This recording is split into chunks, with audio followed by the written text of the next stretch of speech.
ഇബ്രാഹിം റൈസിയുടെ അപ്രതീക്ഷിത വിയോഗത്തെ തുടർന്ന് നടക്കുന്ന പ്രസിഡന്റ് തിരഞ്ഞെടുപ്പ് നടപടികൾ ഇറാനിൽ പൂർത്തിയാകുന്നു. നാമനിർദ്ദേശ പത്രിക സമർപ്പിച്ച 80-ലധികം പേരിൽ നിന്ന് 6 പേർക്ക് മാത്രമാണ് മത്സരിക്കാൻ അനുമതി ലഭിച്ചത്.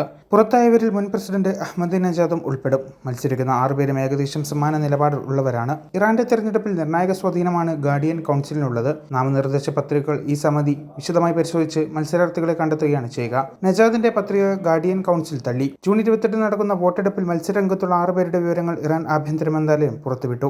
ഇറാൻ പാർലമെന്റ് സ്പീക്കർ അഹമ്മദ് ബാഗിൽ ഗരിബത്ത്, മുൻ ആണവ ചർച്ചാ മധ്യസ്ഥൻ സയ്യിദ് ജലീലി, മുൻ ആഭ്യന്തരമന്ത്രി Mustafa Pour Mohammadi, Tehran mayor Ali Reza Zakani, vice president Amir Hossein Ghazizadeh Hashemi, Masoud Pezeshkian എന്നിവരാണ് പ്രസിഡന്റ് തെരഞ്ഞെടുപ്പിൽ മത്സരിക്കുന്നത്. മസൂദ് പെസിഷ്കിയാൻ പരിഷ്കരണവാദിയായിട്ടാണ് അറിയപ്പെടുന്നത്. നജാദ് നാമനിർദ്ദേശ പത്രിക സമർപ്പിച്ചത് അന്താരാഷ്ട്ര മാധ്യമങ്ങളിൽ പ്രധാന വാർത്തയായിരുന്നു. ഒരു കാലത്ത് ഇറാന്റെ തീപ്പൊരി നേതാവായിരുന്നു നജാദ്. അന്താരാഷ്ട്ര വേദികളിൽ അദ്ദേഹം നടത്തിയ പ്രസംഗങ്ങൾ ചർച്ചയായിരുന്നു. ഹോളോകോസ്റ്റ് സംബന്ധിച്ച പ്രതികരണവും വിവാദമായി. 2 തവണ തുടർച്ചയായി പ്രസിഡന്റായ നജാദ് പ്രതിഷേധങ്ങൾ അടിച്ചമർത്തിയെന്നും ആരോപണം ഉയർന്നിരുന്നു. കഴിഞ്ഞ ആഴ്ച നാമനിർദ്ദേശ പത്രിക സമർപ്പിച്ച ശേഷം നജാദ് പ്രധാനമായും 2 കാര്യങ്ങളാണ് പറഞ്ഞിരുന്നത്. ഇറാന്റെ സാമ്പത്തിക രംഗം ശക്തിപ്പെടുത്തുമെന്നും രാജ്യം നേരിടുന്ന വെല്ലുവിളികൾക്ക് പരിഹാരം കാണുമെന്നും 2 തവണ പ്രസിഡന്റായ ശേഷം തുടർച്ചയായി 3-ാം തവണയും മത്സരിക്കരുത് എന്നാണ് ഇറാൻ നിയമം.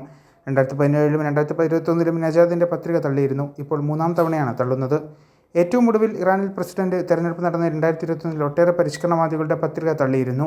മിതവാദികളായി കരുതുന്നവരുടെ പത്രികകളും തള്ളി. തുടർന്നാണ് പണ്ഡിത നേതൃത്വവുമായി അടുപ്പം നിലനിർത്തിയിരുന്ന ഇബ്രാഹിം റൈസ് മത്സരിച്ചതും വിജയിച്ചതും. അയൽ രാജ്യങ്ങളുമായി സൗഹൃദ ബന്ധം ശക്തമാക്കുന്നതിലായിരുന്നു ഇബ്രാഹിം റൈസിയുടെ ശ്രദ്ധ. സൗദി, ഖത്തർ, UAE തുടങ്ങിയ രാജ്യങ്ങളുമായി ബന്ധം ദൃഢമാക്കിയ റൈസി തുർക്കി, ചൈന, റഷ്യ എന്നീ രാജ്യങ്ങളുടെ ചേരിക്ക് ശക്തമായി പകരുകയും ചെയ്തിരുന്നു.